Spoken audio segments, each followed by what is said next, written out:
Alain, propos d'un Normand. Les auteurs qui ont récemment écrit sur la structure et la vie des sociétés les moins avancées décrivent, sous le nom d'effervescence, une excitation contagieuse qui se produit à des époques fixées, par des cérémonies réglées jusque dans le détail, par les chants et les danses, par l'entraînement de quelques fanatiques. Presque toujours le sang coule, et nous pouvons penser que les hommes qui se livrent à cette frénésie ne sentent plus la douleur. On retrouve quelque chose de cet état convulsionnaire dans les jeux violents et dans les sports. Mais essayez seulement de jouer avec votre chien.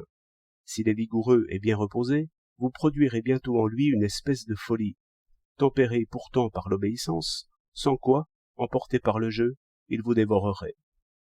Ces transports n'enferment point de mystère.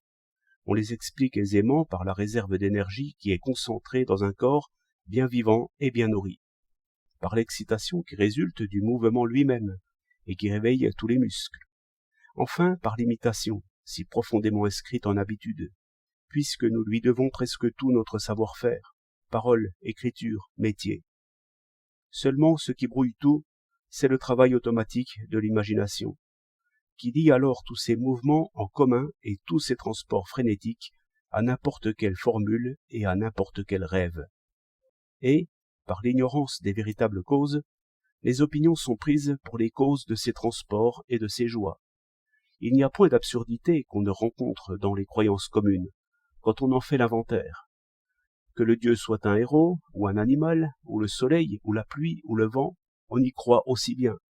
Qu'il s'agisse de le manger, ou de lui offrir son propre sang et ses propres tortures, le rite est toujours sacré et obligatoire, sans l'ombre d'un doute.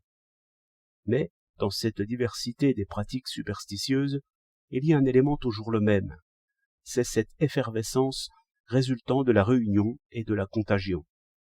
Tout croyant est un convulsionnaire. Or, ces forces n'ont point changé de nature. Elles agiront avec la même efficacité demain, parmi nous, si nous nous disposons comme il faut.